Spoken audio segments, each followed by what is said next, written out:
this afternoon, a Tennessee Highway Patrol trooper was traveling northbound on I-65 when he saw a man sitting on the guardrail on the shoulder of the interstate. The trooper stopped to see what was going on with the pedestrian and ultimately had the goal of getting the guy off the interstate, trying to give him a ride away from the shoulder. The trooper engaged in a conversation with the individual, actually learned his name, and as they were very close to the state trooper's car, the individual kind of pushed away from the trooper and produced a box cutter, pulled the box cutter.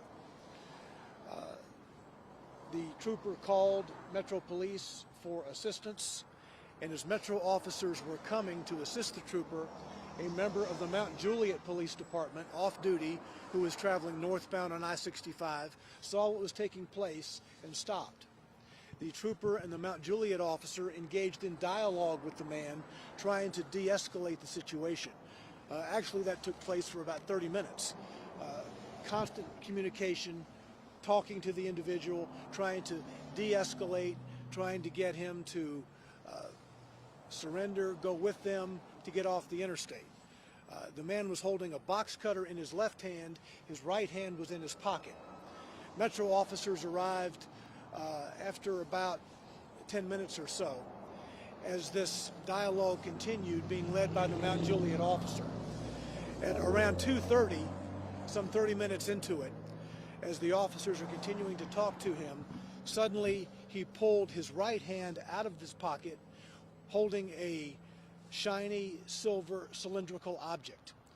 The officers, not knowing what that was, and given his very abrupt movement, kind of aiming something toward the officers fired.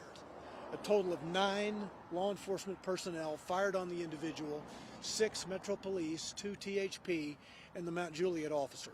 The individual was taken to a local hospital where he was pronounced dead. The Tennessee Bureau of Investigation will be conducting the full investigation into the officer-involved shooting in this situation. How long did this last from beginning to end? Metro Police received the call for assistance from the THP at 1:55, so it was shortly before 2 o'clock when the troopers saw the man sitting on the guardrail of I-65 North, right across the median there. What was that silver object? Well, I don't know yet what that silver object was. It was not a firearm.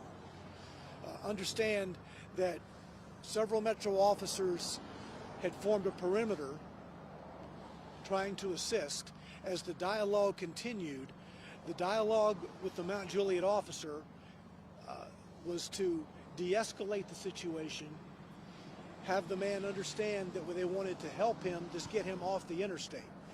The box cutter remained in his left hand, and that right hand was in the pocket. The officers obviously did not know what could have been in that right hand pocket, and it was about 30 minutes into it when he abruptly pulled his hand out of his pocket and directing it, outstretching his arm toward law enforcement personnel, and they saw that shiny object, again not knowing what it was, and they fired. Can you tell us his name?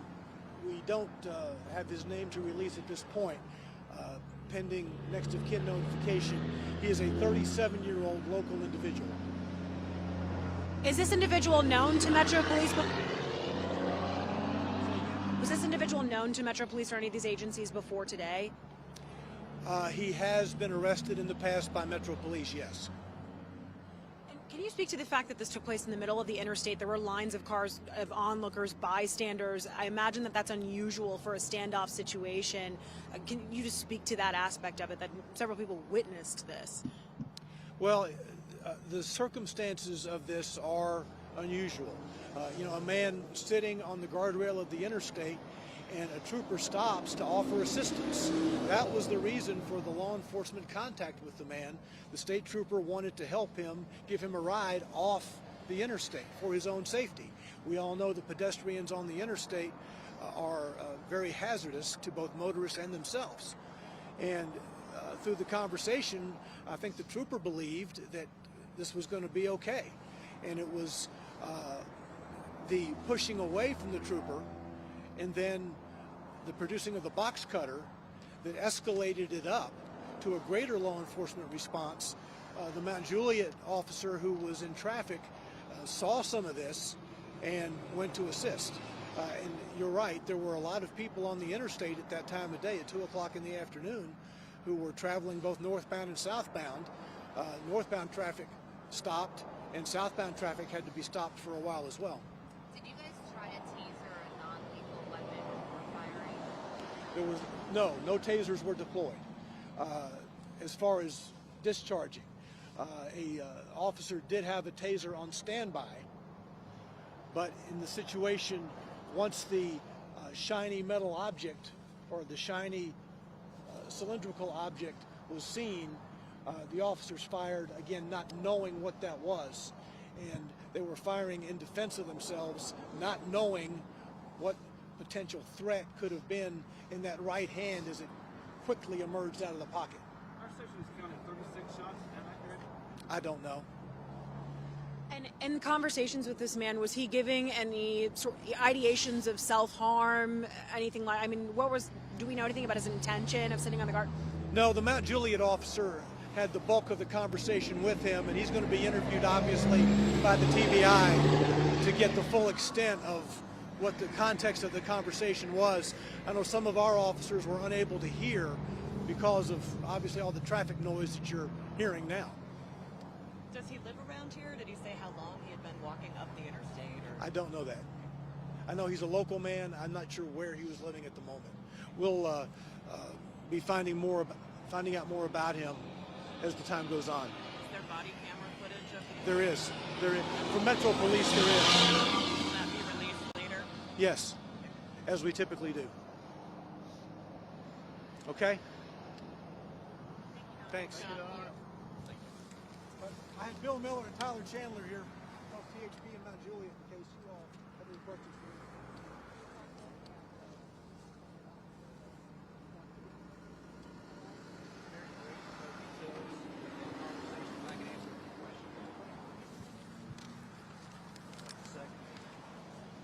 Y'all ready to go?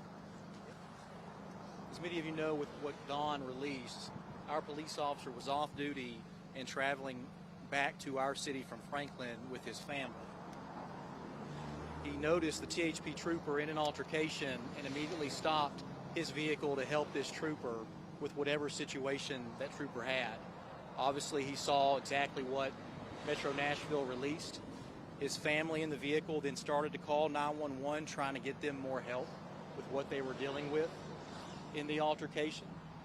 And it continued to work through that over a long period of time as our officer and the trooper are engaging with this individual, working to de-escalate, working to bring calmness to the situation in the middle of the interstate. And that continued over a long period of time. Obviously, more officers showed up to assist them, and then you have those details as Metro released. Did the suspect appear to be under the influence of anything? All of those details are part of this investigation. Thankfully, there is a lot of body-worn camera video. Our officer did not have that simply because he's off duty, and that's not something they carry with them. But Metro Nashville, and I believe the Highway Patrol, does have video of this incident. So as they do the investigation, we will get more details of this. But as you can imagine, a lot of people on this interstate saw this interaction take place. Our officer's family saw this interaction take place, and our officers had to go through what is a very traumatic incident. There's not a police officer out there that wants to be in this situation. It's a very traumatic for them, but also everyone that watched this, and the man's family. Our prayers and our hearts go out to everyone involved in this, and that's why we are working on a different track, working with our officers involved to ensure that they receive the care that they need by going through this incident today. But we are here to work with Metro Nashville, the Highway Patrol, and the TBI through this investigation, and we're going to do it as greatly as we can to help them with the investigation. Tyler, you mentioned his family was in the car. Does that include children of his? I don't want to get into too much detail with that, simply because they are all affected with this, and they do need some privacy for a period of time. until we can release that information. And that's sort of why I was asking, can you speak to the additional emotional duress on an officer who has to engage in a situation where their life is potentially in danger, or ultimately where they take somebody else's life with their family watching? The officer is very upset his family had to see this interaction. Very upset. And we're going to do everything we can to take care of that officer and also his family. Can I just get your first and last name and position? My first name is Tyler, Tyler. Last name Chandler, Chandler. And I'm a captain with Mount Juliet Police. Thank you all.